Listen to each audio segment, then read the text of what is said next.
On dit souvent que l'argent peut tout acheter, des maisons, des écoles, des médecins, des rêves.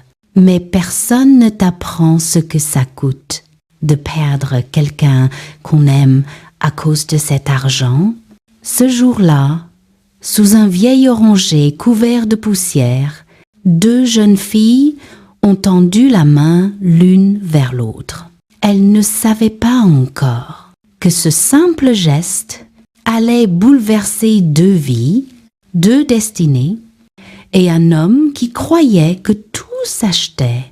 Voici l'histoire de Patricia et d'Elena, 2 mondes, une seule amitié. À 18 ans, Patricia n'avait rien. Pas de maison, pas de parent, pas de diplôme, pas de promesse. Elle vivait là où les routes cessent d'être goudronnées, là où même les taxis n'osent plus entrer. Un amas de tôle, de carton, de bâches trouées, resserrées autour d'un vieux marché bruyant. La nuit, elle dormait sous un hangar rouillé. Le jour, elle errait entre les étals, ramassant parfois une mangue tombée, un morceau de pain abandonné, une bouteille oubliée. Sa mère avait disparu quand elle était enfant. Un matin, elle s'était levée. Elle avait regardé Patricia. Longtemps, trop longtemps. Puis, elle était partie sans jamais revenir. Depuis ce jour, Patricia avait appris à survivre sans pleurer. La faim, elle la connaissait. Le froid, elle s'y était habituée. Les insultes, elle les laissait glisser. Mais ce qu'elle cachait au fond d'elle était invisible. Son intelligence. Chaque matin, elle s'asseyait près de la route. Elle regardait passer les enfants en uniforme. Elle suivait leurs lèvres. Elle répétait mentalement les mots. Elle mémorisait les cahiers. Elle observait les dessins, les chiffres, les équations. Elle n'avait jamais mis les pieds dans une classe, mais son esprit y entrait tous les jours. Un après-midi, le bruit du marché s'interrompit presque soudainement. Une voiture noire s'arrêta. Vitre fumée, silencieuse, parfaite. Une portière s'ouvrit. Elena en descendit, peau claire, cheveux soignés, uniforme impeccable, chaussures blanches, sans une seule trace de poussière. Elle regarda autour d'elle, comme si elle venait d'atterrir sur une autre planète. Elena était la fille unique d'un milliardaire européen installé en Afrique. Elle étudiait dans la meilleure école privée du pays. Elle avait tout, sauf une chose, la paix intérieure. Malgré les professeurs particuliers, malgré les tablettes, malgré les cours supplémentaires, les chiffres se mélangeaient dans sa tête. Les lettres se brouillaient. Sa concentration se perdait. Et plus on la poussait, plus elle se refermait. Ce jour-là, les regards de Patricia et d'Elena se croisèrent. 2 jeunes filles, 2 mondes, un même silence. Le lendemain, Elena revint, puis le jour d'après, puis encore, toujours seule, toujours à pied. Sous un vieux oranger poussiéreux, Patricia lui traça une lettre sur un carton avec un bout de charbon. Le A. Elena sourit. Pour la première fois depuis longtemps. Avec des cailloux, elles apprenaient à compter. Avec des bouts de papier, elles écrivaient leurs rêves. Avec des histoires, elles guérissaient leur silence. Patricia devenait professeure. Elena redevenait élève.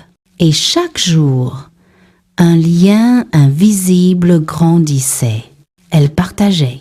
Le peu de nourriture de l'une, la protection discrète de l'autre, les peurs, les confidences, les espoirs qu'on n'ose dire à personne. 2 solitudes qui devenaient une famille. Avant que l'histoire ne continue, Si cette énergie calme et profonde te parle déjà, prends un instant pour laisser un like, un commentaire, un tout petit geste qui, tu vas le voir, a plus de sens qu'il n'y paraît. Un soir, le père d'Elena suivit sa fille.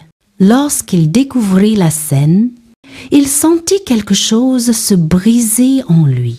Sa fille, assise dans la poussière, recevant des cours d'une enfant de la rue, sa colère explosa. « Tu apprends avec une vagabonde? Va-t'en d'ici !» Il chassa Patricia. Il interdit tout contact. Il enferma Elena dans un monde doré, sans air. Cette nuit-là, sous la pluie, Patricia pleura. Pas pour la faim, pas pour la rue. Elle pleurait parce qu'on venait de lui arracher son seul rayon de lumière. Les semaines qui suivirent furent étranges. À la grande villa du haut de la colline, tout semblait normal. Les domestiques allaient et venaient. Les voitures glissaient sur l'allée parfaite. Les lumières du salon brillaient jusqu'à tard. Rien n'avait changé, sauf Elena. Elle était là, mais absente. Son regard glissait sur les mots sans les voir. Ses mains tremblaient quand on posait un livre devant elle. Son rire avait disparu, avalé par une solitude que l'argent ne pouvait pas combler. Son père engagea des professeurs privés, puis un second professeur, puis un troisième. Il acheta des tablettes dernier cri, des exercices sophistiqués, des cours en ligne. Rien n'y faisait. Plus on lui apportait des solutions, plus Elena semblait s'enfoncer. La vérité était simple. On avait coupé son souffle, on avait écrasé sa seule source de lumière. Un jour, alors qu'un professeur particulier terminait une leçon, il prit le père d'Elena à part. Il hésita, baissa la voix, puis dit « Monsieur, votre fille ne manque pas d'intelligence, elle manque de joie. Depuis qu'elle n'a plus le droit de voir cette jeune fille, elle dépérit. » Le milliardaire resta immobile. Ces mots le transpercèrent comme une lame froide. Lui qui pensait tout protéger, tout contrôler, tout maîtriser. Il avait peu être détruit ce qu'il voulait sauver. Si cette histoire t'émeut toi aussi, laisse tes sentiments en commentaire, je ne manquerai pas d'y répondre. Cette nuit-là, pour la première fois depuis des années, le père ne dormit pas. Il se leva, fit les 100 pas dans son immense bureau silencieux. Regarda les photos d'Elena quand elle était petite, riche de rire, mais pauvre en amis. Il comprit, enfin, mais peut être trop tard. Le lendemain, il ordonna qu'on retrouve Patricia, mais une enfant de la rue n'a pas d'adresse, pas de téléphone, pas de traces. On fouilla les marchés, les ruelles, les hangars, les terrains vagues où elle dormait parfois. Plus personne ne l'avait vue. La ville entière semblait l'avoir avalée. Le père d'Elena, lui, conduisait en silence. Il descendit dans des quartiers où jamais son véhicule n'était allé.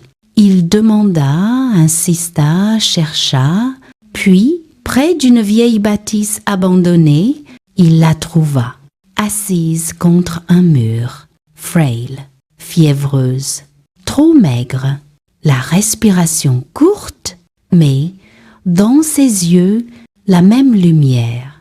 Le père s'approcha, lentement, presque maladroitement, puis il s'agenouilla devant elle. Ce geste surprit tout le monde, même les passants qui s'arrêtèrent, bouche bée.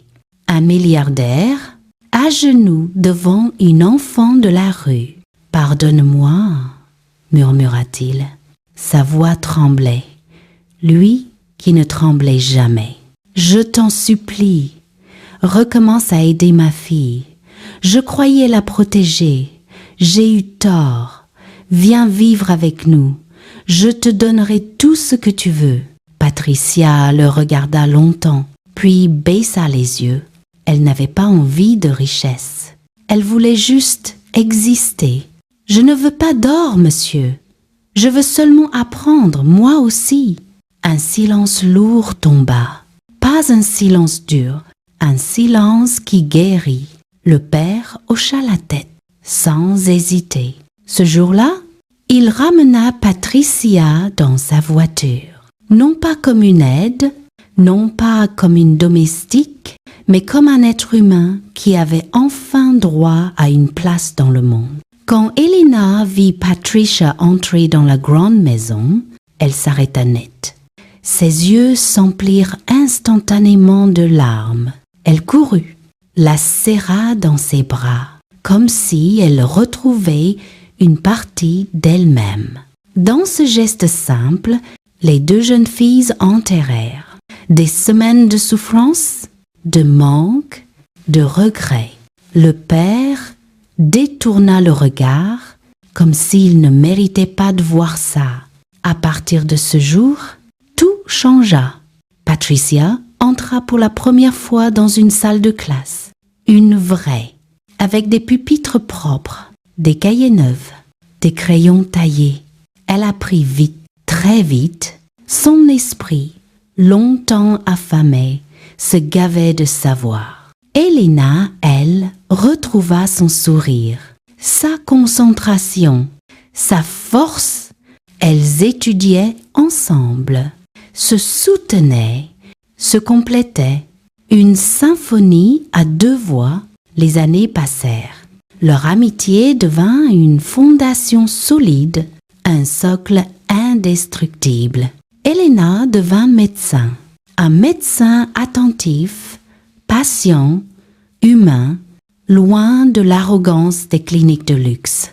Patricia, elle, fonda une école pour les enfants oubliés, ceux qui dorment dans des hangars rouillés, ceux qui n'ont pas de cahier, pas de chaussures, pas de venir. Elle planta un oranger au centre de la cour, un oranger exactement comme celui sous lequel sa vie avait changé. Chaque matin, les enfants venaient y jouer, s'asseoir, écouter des histoires, rêver. Le jour de l'inauguration, Elena prit la parole. Patricia était debout à ses côtés, fière comme jamais. Puis, Elena leva la main vers l'arbre et dit « C'est ici que tout a commencé. Une lettre tracée sur un carton a sauvé deux existences. » Sous l'oranger, une plaque brillante portait ces mots. « Une amitié peut sauver deux vies. » Il suffit de tendre la main. Les gens applaudirent. Certains pleurèrent. Même le père d'Elena, désormais un vieil homme assagi, essuya discrètement ses yeux, parce qu'il savait. Il savait qu'il avait failli détruire ce qu'il y avait de plus pur dans la vie de sa fille. Si cette histoire t'a touché, prends une seconde, respire, ferme les yeux. Imagine la main que tu pourrais, toi aussi, tendre à quelqu'un dans le besoin.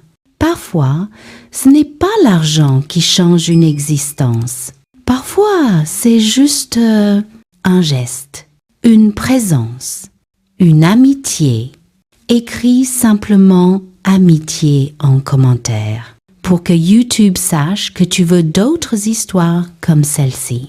Et partage cette vidéo à quelqu'un qui a besoin d'y croire encore. Merci d'avoir écouté cette histoire. Si tu veux en découvrir d'autres, abonne-toi sur Digital Star Zen et laisse le vent te les raconter.